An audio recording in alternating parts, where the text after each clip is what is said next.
Assalamu alaikum. Welcome to Maths Club. I hope you are fine. Today I will solve exercise 18.5. 18.5 बच्चों ये words problem है। वैसे तो ये बोर्ड में आती नहीं है, लेकिन हम ज़ाहिर है कि हर एक्सरसाइज तो सॉल्व तो करेंगे ही, ताकि आगे पीछे आपके काम आती रहे। ठीक है, क्वेश्चन नंबर 1 में रीड करती हूँ।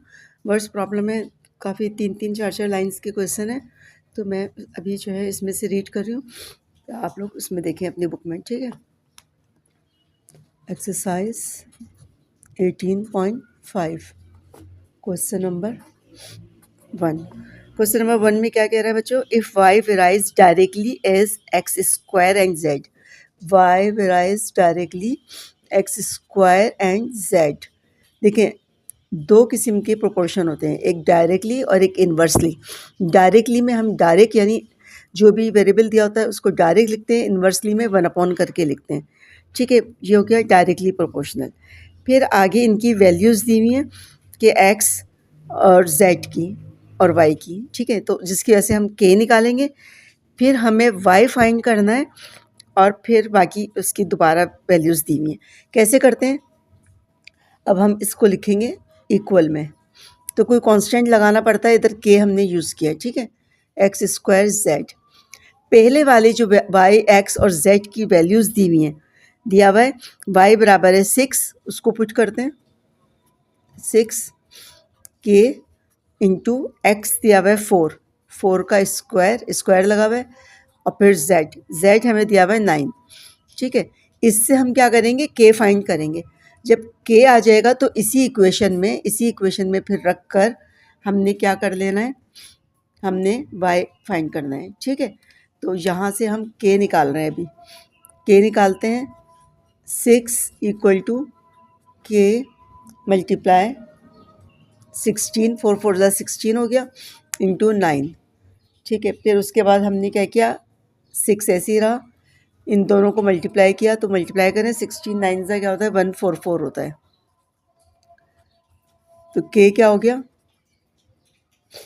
6/144, यानी इसको इधर ले आए। अब इसको आप कैंसिल करेंगे, 6 से कैंसिल कर दें। 6 1 6, 6 2 12, 6 4 24, तो क्या हो गया? 1/24।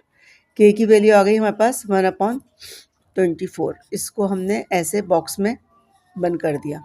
ठीक है, अब हमें क्या कह रहा है? वाई फाइंड करें, और उसके बाद इन सब की वैल्यूज़ दोबारा दी हुई है। इफ़ एक्स इक्वल टू -8 और z इक्वल टू 12। ठीक है, अब हम क्या करेंगे? सब्स्टिट्यूट करेंगे तमाम वैल्यूज़ को in equation 1। Substitute all values in equation 1। We have, क्या हो जाएगा? ये इक्वेशन 1 है, हमारे पास इक्वेशन 1 लिख लेते हैं पहले, कि x square z. Y find करना है, वाई ऐसे आ गया। के की वैल्यू हमने क्या निकाली थी? 1/24, ये पुट करी। एक्स हमारे पास क्या गिवन है? अब -8 और स्क्वायर लगा हुआ है, स्क्वायर लगा दें। और जेड कितना है? 12। ठीक है, इस सबको सॉल्व करेंगे तो वाई आ जाएगा। 12 से कैंसिल हो रहा है, 12 2 मैंने कैंसिल पहले कर लिया। अब -8 का स्क्वायर क्या होगा? माइनस माइनस प्लस हो जाता है, 8 8 64, 64 और नीचे 2 है, ये दोनों भी कैंसिल हो रहे हैं। 2 3 2 2 तो वाई का आंसर क्या आ गया बच्चों? 32। इसको हमने क्या करना है? बॉक्स में बंद कर देना। ही हमारा आंसर आ चुका है। ठीक है, ये हमारा आंसर आ गया है। एक मरतबा दोबारा शुरू से पढ़ते हैं। देखिए, मैं दोबारा से क्वेश्चन रीड कर रही हूँ। If y varies directly as x square and z. Equation बना ली। ठीक है, डायरेक्टली है तो 1/, नहीं करेंगे, डायरेक्ट कर दिया। डायरेक्टली प्रोपोर्शन का निशान हटाया तो कोई ना कोई कांस्टेंट लगता है, के लगा दिया, ये उतारा, इक्वेशन 1 का नाम दे दिया। अब एक्स और जेड और वाई की जो वैल्यू तीनों शुरू में गिवन है, उससे हमने के फाइंड कर दिया। जब के निकल आएगा तो फिर कह रहा है वाई क्या होगा जबकि एक्स और जेड ये होगा। तो फिर इक्वेशन 1 में सारी वैल्यूज सब्स्टिट्यूट करी और वाई फाइंड कर लिया, ये आंसर हो गया। ठीक है, आई होप आपको समझ में आ गया होगा। अच्छा, क्वेश्चन नंबर 2 रीड करते हैं। क्वेश्चन नंबर 2 में क्या कह रहा है? क्वेश्चन नंबर 2 जो है 2 प्रोपोर्शन को मिला के दिया हुआ है। If y varies directly as x and u square, y जो है डायरेक्टली प्रोपोर्शन है x और u स्क्वायर के, ठीक है। And inversely as v and t। Inversely क्या है? इन्वर्सली यानी 1/x v and t, sorry v n t, equation 2 कह लेते हैं, ठीक है। डायरेक्टली इसके, इन्वर्सली इसके। फिर उसके बाद उसने दिया हुआ है y की वैल्यू, x की, u की, t की, यानी पहले जितनी भी वैल्यूज़ गिवन है उससे हम फिर क्या करेंगे, k फाइंड करेंगे। और उसके बाद जो है ना फिर हमसे जो भी y मालूम कर रहे हैं तो फिर वो दूसरी वैल्यूज़ को सब्स्टिट्यूट करेंगे। पहले हम इस इक्वेशन को सॉल्व करते हैं। इक्वेशन को कैसे सॉल्व करेंगे? कंबाइन कर लेंगे, ठीक है। एडिंग कर लेते हैं इक्वेशन 1 एंड 2, दोनों को ऐड करें तो क्या होगा, y दोनों तरफ एक जैसा है, यही रहेगा। और ये ऊपर है तो ये ऊपर ही रहेगा, और ये नीचे है तो ये नीचे आ जाएगा। उसके बाद क्या करते हैं हम, प्रोपोर्शनल का निशान हटाते हैं तो कांस्टेंट वही k लिए लिया, ये आ गया vt, ठीक है। इसे इक्वेशन हम a कह लेते हैं। इक्वेशन अब फाइनली सॉल्व हो गई। अब पहले जो वैल्यूज़ दी हुई हैं उससे हम क्या निकाल लेते हैं सारे, यानी इसको सॉल्व करके k की वैल्यू फाइंड करते हैं। क्या क्या दिया हुआ है देख लेते हैं। हमें दिया हुआ है y40, इन्वर्सली हाँ y40 दिया हुआ है 40, k फाइंड करना है। x हमें कितना दिया हुआ है 8 दिया हुआ है। फिर u स्क्वायर तो 5 का स्क्वायर आ जाएगा। और नीचे नीचे क्या क्या दिया हुआ है, नीचे हमें दिया हुआ है v3 दिया हुआ है मल्टीप्लाई, और t जो है हमें 2 दिया हुआ है, ठीक है। इसको अब हम सॉल्व करेंगे तो क्या हो गया, ये इसको काट देते हैं, 2 1 ज़ा 2 4 ज़ा, जो कैंसिल हो रहा है वो मैं उसको कट कर रही हूँ। 40 k और 5 5 ज़ा 25, 25 25 4 ज़ा 100 और अपॉन 3, ठीक है। यहीं पे सॉल्व कर लेते हैं या चलें आगे करते हैं। क्या हो जाएगा, ये क्रॉस मल्टीप्लाई होगा, ज़ाहिर के चाहिए तो ये यहाँ से नीचे डिवाइड है। के हमें फाइंड करना है, के को यहीं पे रखेंगे, या आप उल्टा करके इक्वेशन को लिख लें, आपको आसानी से समझ में आ जाएगा। Upon 3 is equal to 40। अब हम क्या किस तरह सॉल्व करते हैं, के हमने यही रखा, 3 यहाँ पे जाके मल्टीप्लाई हो गया और 100 यहाँ पे आके डिवाइड हो गया। 0 से 0 कट हुआ, 2 2 ज़ा 2 5 ज़ा। अब आंसर के का क्या आया, 3 2 ज़ा 6, 6 अपॉन 5। अच्छा देखें यहाँ पर क्या हुआ, के की वैल्यू जो है ये आ गई थी। अब वाई फाइंड करना था, और बाकी जितनी भी वैल्यूज़ हैं एक्स यू और वी टी फिर गिवन है दोबारा, तो हम वैल्यूज सारी पुट कर रहे हैं। के इतना हो गया, एक्स -2 हो गया, यू 4 हो गया, और वी कितना दिया हुआ है, वी दिया हुआ है हमें 3, और मल्टीप्लाई टी जो है -1, ठीक है। ये हमने सारी वैल्यूज पुट कर दी। अब बस इसको सॉल्व करना है और आंसर आ जाएगा। तो क्या क्या, यानी माइनस से माइनस कट गया, और 2 4 4 ज़ा 16, 16 2 ज़ा क्या हो गया 32, तो 6 अपॉन 32, और नीचे क्या आ गया, ब्रैकेट को ओपन कर रहे हैं 5 इंटू 3, तो 3 1 ज़ा 3, 3 2 ज़ा 6। यहाँ पर क्या हो गया, ऊपर वाले को ऊपर वाले से मल्टीप्लाई किया, 64 अपॉन 5, तो यही आंसर है y का, 64 अपॉन 5। पीछे चेक कर लेते हैं जी, आंसर बिल्कुल हमारा सही निकला है, 64 अपॉन 5। इसको हमने बॉक्स में बंद कर दिया, ये हमारा आंसर आ गया। दोबारा से एक नज़र इसको देख लेते हैं क्वेश्चन को। क्वेश्चन नंबर 2 में हमें कहा गया था कि if y varies to x and u square, यानी y जो है डायरेक्टली प्रोपोर्शनल है। वेराइज का मतलब डायरेक्टली प्रोपोर्शनल, ठीक है। वेराइज डायरेक्टली दिया हुआ है, varies directly as x u square, और इन्वर्सली इसके, तो डायरेक्टली में मैंने ऐसे लिखा, और इन्वर्सली में 1 अपॉन करके, इसलिए कि इन्वर्सली में 1 अपॉन करके लिखते हैं और डायरेक्टली में डायरेक्ट लिखते हैं। तो दो इक्वेशन बन गई, दोनों इक्वेशन को ऐड किया तो y इधर लेफ्ट साइड पर दोनों y हैं तो y ऐसे ही रहा, एडिंग इस तरह होती है, ठीक है। प्रोपोर्शनल का निशान ऐसे ही रहा, ऊपर वाला ऊपर आ गया, नीचे वाला नीचे, फिर प्रोपोर्शनल का निशान हटाया हमने तो k आ गया और ये बाकी वेरिएबल्स आ गए। अब जो पहली वैल्यूज़ गिवन है एक्स यू वी टी उनको पुट करके और वाई को, इन सब वैल्यूज़ को पुट करके कांस्टेंट के की वैल्यू हमने फाइंड कर ली, ठीक है। जब के की वैल्यू फाइंड हो गई तो फिर हमें कह रहा है कि वो वाई निकालें, ठीक है, वाई निकालें, ये 5 इसमें आएगा, वाई की वैल्यू फाइंड करें। तो बाकी आगे फिर उसने एक्स यू और वी टी की वैल्यू दी हुई, उससे वाई फाइंड करना है, वाई नहीं दिया हुआ, तो हमने तमाम वैल्यूज़ पुट कर दी और उसको सॉल्व किया तो वाई का आंसर आ गया। अच्छा, क्वेश्चन नंबर 3 हम पढ़ते हैं। इफ़ डब्ल्यू varies directly as u square, question number 3 में है डब्ल्यू varies directly u square and inversely, और डब्ल्यू ही जो है वो इन्वर्सली किसके, cubic root of v, cubic root of v, cubic root of v, ठीक है। अब ये दो इक्वेशन बन गई, पहले दोनों इक्वेशन को मर्ज कर लेते हैं, ठीक है, दोनों इक्वेशन को हम ऐड करते हैं। सिर्फ ये भी लिख सकते हैं नाउ w क्या हो जाएगा, यू स्क्वायर ऊपर आया और ये नीचे आ गया cubic root of v।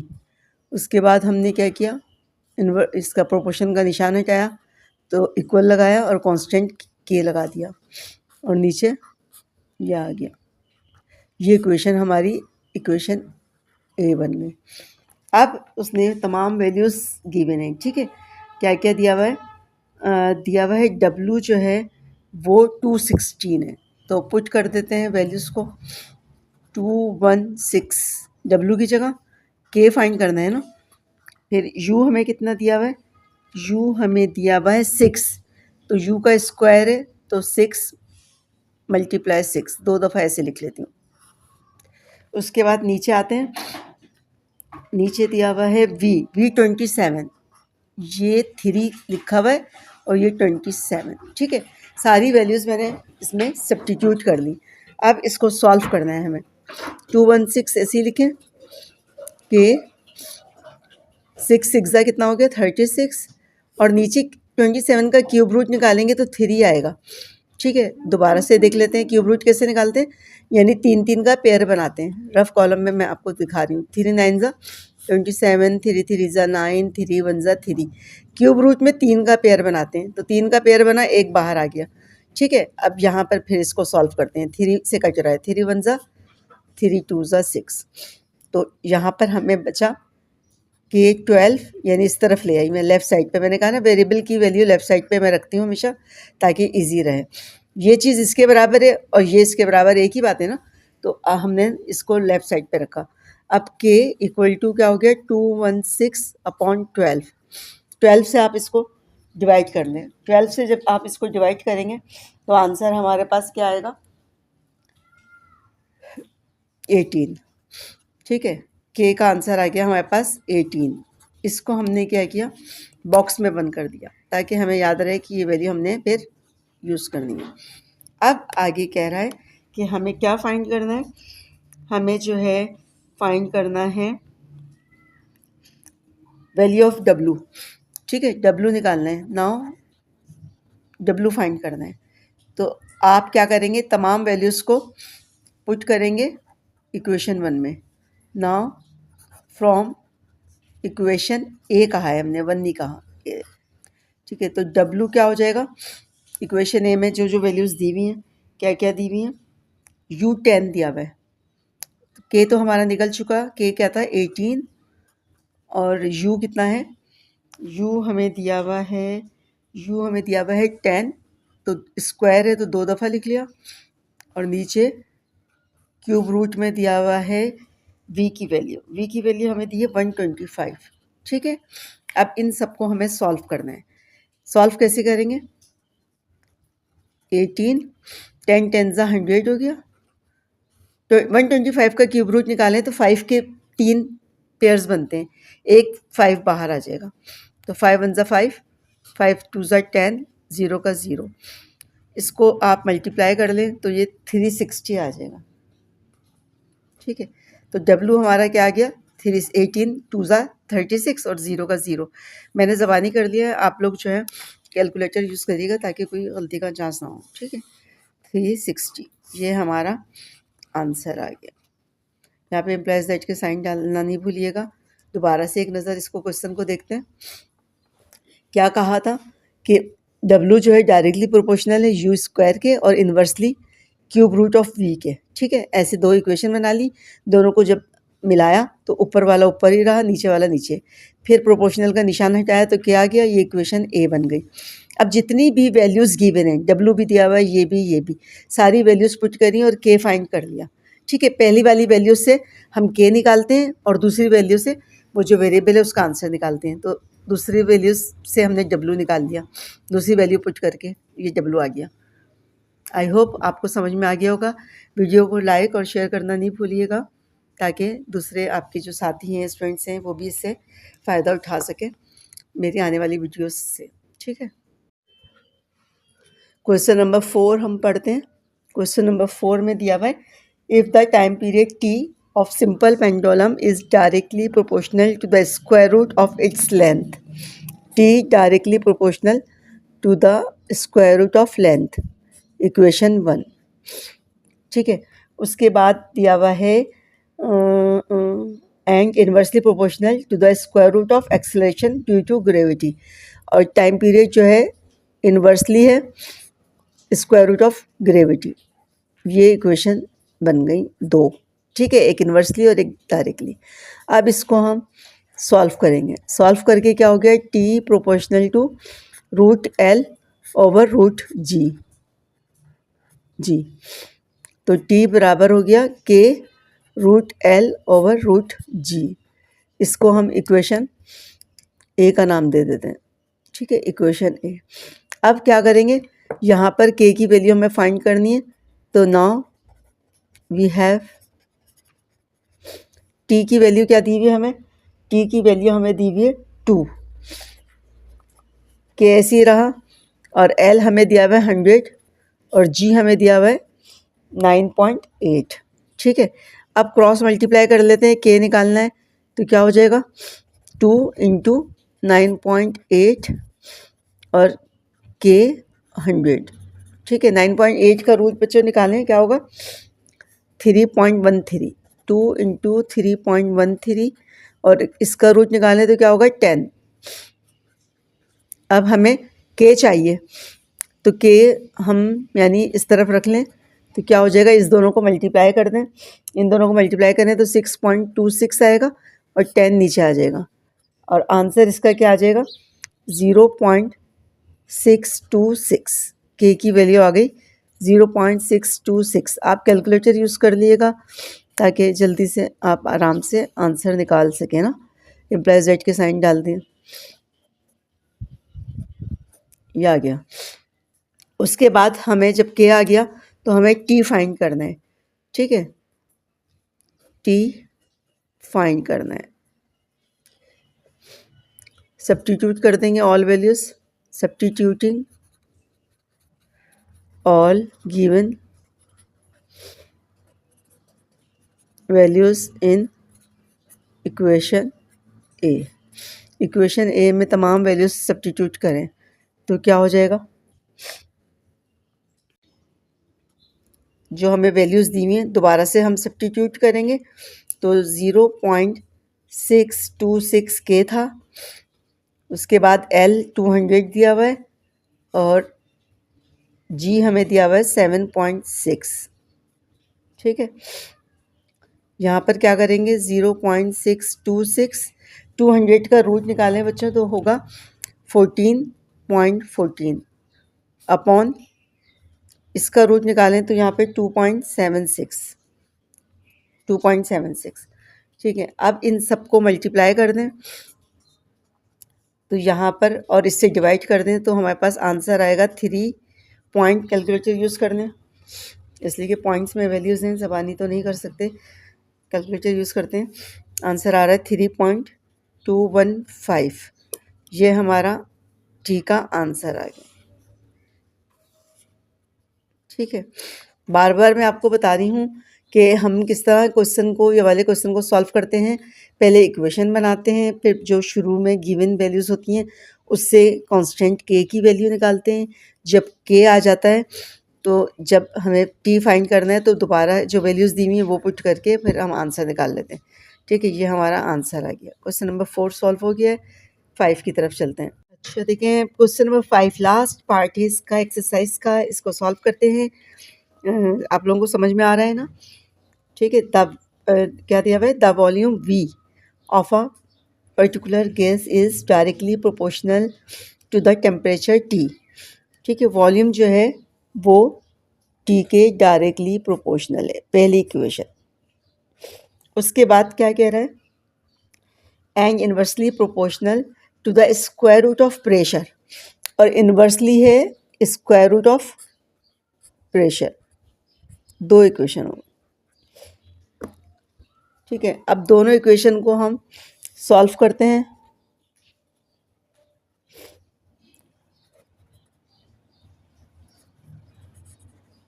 One और टू से क्या बन गया, ये v प्रोपोर्शनल के, सॉरी के नहीं, अभी तो हम t की फॉर्म में लिखेंगे ना, t यानी इस तरह लिखते हैं दोबारा, t अपॉन रूट p। ठीक है, ये t है, t रूट p।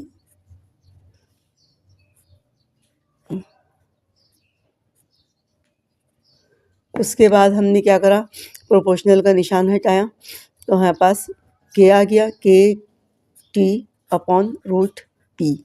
इसको हमने इक्वेशन ए का नाम दे दिया। अब हमें क्या क्या वैल्यूज़ दी हुई हैं, हमें टी दिया हुआ है 30 और पी दिया हुआ है 64, तो पुट करते हैं टी 30 और पी 64 और वी दिया हुआ है 100। ठीक है, इनको पुट करते हैं, वी 100 और के निकालना है, और टी कितना है 30 और रूट 64। अब इसका 100 आ जाएगा, के 30 इक्वल टू, और 64 का रूट आएगा तो 8 आ जाएगा। उसके बाद क्या करेंगे, ये क्रॉस मल्टीप्लाई करेंगे, ज़ाहिर है अपॉन में इक्वेशन, तो के 30 इक्वल टू 800, और के क्या हो जाएगा 800 अपॉन 30, 0 से 0 कट गया, 80 अपॉन 3। इसको डिवाइड कर लें या ऐसे ही रहने दें, कोई फ़र्क नहीं पड़ेगा, इसलिए कि बाद में अप्लाई तो करना ही है। इसको ऐसे ही रहने देते हैं फ़िलहाल। अब हमें वैल्यूज़ क्या क्या दी हुई हैं, अब हमें फाइंड करना है v। ठीक है, नाउ v फाइंड करना है कि हमारे पास 80 अपॉन 3 आ गया, इसमें पुट कर देते हैं, के इतना आ गया, और t हमें कितना दिया हुआ है, t हमें दिया हुआ है 60, और ये रूट में हमें वैल्यूज़ p दी हुई हमें 64, p दी हुई 81, दोबारा 81 दी हुई है। ठीक है, p 81 दी हुई है। अब सॉल्व कैसे करेंगे, 3 से इसको काट देते हैं, नज़र आ रहा है मुझे, 3 2 ज़ा 6 0। ठीक है, इसके बाद ये दोनों मल्टीप्लाई कर दें तो 2 8 ज़ा 16 0 0 1600 हो गया, और ये 81 में से रूट बाहर निकाले तो 9 हो गया। ये हो गया हमारे पास 1600 ओवर 9। इसको आप डिवाइड कर लें तो ये 177.8। वॉल्यूम जो है वो किस में हम लेते हैं, यूनिट लगाना चाहें तो यूनिट लगा दें, वरना ज़रूरत नहीं है मैथ्स में यूनिट्स लगाने की। फिज़िक्स और केमिस्ट्री वगैरह में हम लगाते हैं, तो मैथ्स में ज़रूरत नहीं है। ठीक है, तो ये अगर पीछे लगी हुई होगी तो लगा दिएगा। वॉल्यूम की यूनिट क्या होती है, या तो मिलीलीटर क्यूब होता है, या लीटर क्यूब होता है, या ग्राम क्यूब होता है, सही है, या किलोग्राम होता है, किलोग्राम क्यूब वगैरह होता है। तो आप इसकी यूनिट लगाना चाहें तो लगा सकते हैं। ये इसका आंसर हो गया। ठीक है बच्चों, ये वाली एक्सरसाइज कंप्लीट हो गई है। आई होप आपको अच्छे से समझ में आ गई होगी। बहुत इजी से क्वेश्चन है, लेकिन आते नहीं हैं बोर्ड में, कभी आज तक नहीं आए, लेकिन कुछ कह भी नहीं सकते हैं कि जैसे जैसे चेंजिंग हो रही है बोर्ड में, तो मे बी कहीं दे दें तो बहुत आसान से हैं। आप लोगों ने न्यूमेरिकल वगैरह भी करे हुए हैं, तो आप लोग आराम से इन क्वेश्चंस को कर सकते हैं। इसमें कोई हमें इतना दिमाग लगाने नहीं पड़ा, फटाफट क्वेश्चन सॉल्व हो गए।